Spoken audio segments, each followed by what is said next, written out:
A ver, en el corazón de tres de los textos más influyentes de la historia se esconde un rompecabezas, un misterio literario de 2000 años. Estamos hablando, claro, de los evangelios de Mateo, Marcos y Lucas. Y es que no son solo textos religiosos, para nada, son un verdadero enigma que ha tenido los estudiosos de cabeza durante siglos. Y hoy, pues, vamos a meternos de lleno a ver si lo resolvemos. Aquí está la clave de todo. A estos tres libros se les llama los Evangelios sinópticos y plantean una pregunta que es, bueno, fascinante. Por un lado, tienen unas semejanzas pero tan bestias que a veces parecen copias, palabra por palabra. Pero luego, por otro, te encuentras unas diferencias que parecen imposibles de reconciliar. Así que la pregunta del millón es, ¿cómo narices es posible que sean tan parecidos y a la vez tan distintos? Vamos a un ejemplo súper claro para que se entienda bien: las bienaventuranzas. Si alguien se fija, la estructura, las palabras que usan son increíblemente parecidas. Nadie duda de que estamos hablando de las mismas enseñanzas, ¿verdad? Pero ojo, las diferencias son enormes. Mateo, por ejemplo, habla de pobres de espíritu, pero Lucas dice simplemente pobres. Y no solo eso, Mateo nos da 9 bienaventuranzas mientras que Lucas presenta 4. Y además añade 4 ayes, que son como maldiciones. Esto no es un detalle menor, ¿eh? Cambia bastante el enfoque. Vale, entonces, ¿cómo se aborda esto? Pues con una regla de oro del análisis literario, que es de sentido común en realidad. Es como si un profesor está corrigiendo exámenes y se encuentra dos que tienen párrafos enteros clavados, idénticos. La conclusión es obvia, ¿no? O uno ha copiado del otro, o los dos han copiado de la misma chuleta, no hay más. Pues bien, este principio tan sencillo es el que vamos a usar como guía para resolver este misterio. Así que, empieza la investigación. Vamos a ponernos el sombrero de detectives literarios y a bucear en los textos en busca de pistas, a ver si podemos reconstruir qué pasó realmente hace casi 2000 años. Y la primera pista es un número que, la verdad, deja de piedra. Un 77%. El 77% del Evangelio de Marcos aparece casi tal cual en el de Mateo. Esto ya no es casualidad, es una conexión literaria innegable entre los dos. Pero es que la cosa no acaba ahí. La conexión se hace todavía más fuerte. Un 65% del contenido de Marcos también está en Lucas. De repente, Marcos se convierte en el denominador común, ¿no? Es como la pieza clave que parece unir a los otros dos. Y aquí es donde la idea de que, es que todos recordaban las mismas historias, empieza a hacer aguas. Porque es que las coincidencias no son solo de las historias que cuentan, que va.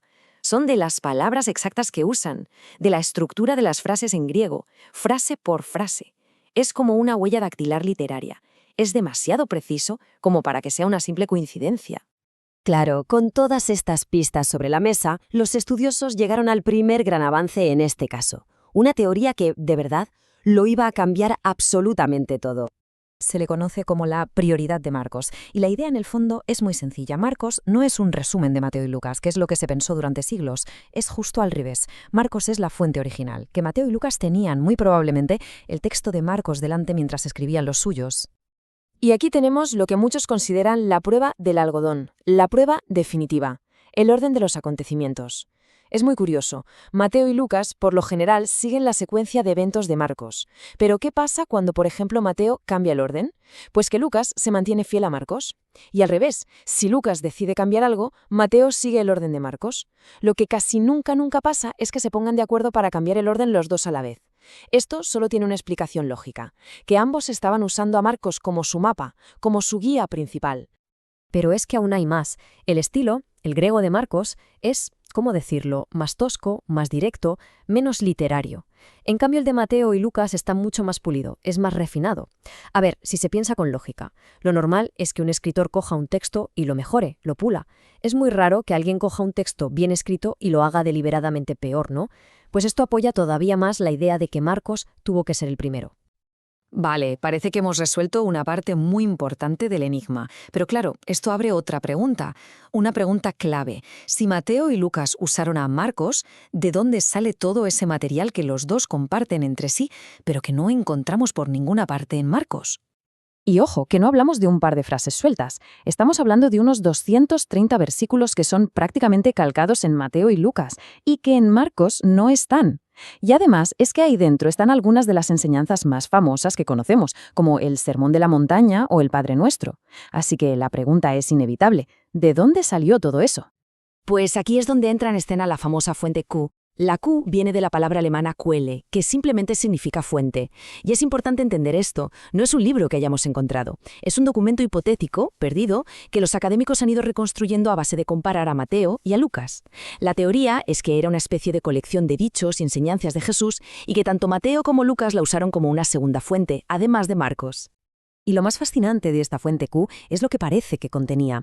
Era básicamente una colección de enseñanzas, de parábolas, de frases lapidarias, pero, y esto es fundamental, parece que no contaba la historia de la pasión, la muerte y la resurrección. Era, por así decirlo, un evangelio de dichos, no una biografía con una trama como la de Marcos. Perfecto, ya tenemos todas las piezas sobre la mesa. Tenemos a Marcos, que es la fuente de la historia, tenemos a la fuente Q, que es la de las enseñanzas, y tenemos a nuestros dos autores, Mateo y Lucas. Así que ha llegado el momento de juntarlo todo y ver la solución final a este misterio. Y todo esto nos lleva a la que hoy es la solución más aceptada por los expertos, la llamada teoría de las dos fuentes. Este esquema lo explica de una forma visual muy clara. Es como un mapa que nos enseña cómo fluyó la información. Como se puede ver en el esquema, tanto Mateo como Lucas bebieron de dos grandes fuentes, de forma independiente. Por un lado, de Marcos sacaron la columna vertebral de la historia, la narración, la secuencia de eventos, y por otro, de la fuente Q, sacaron la gran mayoría de las enseñanzas y los dichos. Pero, y esto es importantísimo, no fueron simples copia y pega, ni mucho menos. Cada autor añadió además su propio material exclusivo, historias, parábolas que solo encontramos en su evangelio y en ningún otro sitio. A este material los expertos lo llaman M, para el de Mateo, y L, para el de Lucas. Porque al final del día, cada evangelista es un autor con todas las letras, con su propia visión teológica y su propio objetivo. Bien, parece que hemos resuelto el rompecabezas, pero uno podría preguntarse, ¿y esto qué más da? ¿Por qué es tan importante este trabajo de detective literario? ¿Por qué dedicarle tanto esfuerzo a saber quién usó qué fuente? Bueno, pues la respuesta cambia por completo la forma en que leemos estos textos. Pues porque entender todo este proceso nos obliga a leer estos textos de una forma muy distinta. Ya no se pueden ver como si fueran reportajes de un periodista escritos al momento sobre la marcha. No, son obras literarias muy complejas, lo que se podría llamar biografías teológicas, escritas décadas después de que todo ocurriera. Cada evangelista es un autor de verdad, que coge sus fuentes, las selecciona, las organiza y las interpreta para dar un mensaje concreto a su comunidad. Y esto nos deja con una pregunta final para darle vueltas. Saber cómo se construyó la historia, con sus fuentes, sus ediciones, las decisiones de cada autor, cambian necesariamente el qué, es decir, el mensaje que nos llega. Lejos de quitarles valor, conocer todo este andamiaje literario lo que hace es invitarnos a apreciar estos textos en toda su increíble, fascinante complejidad.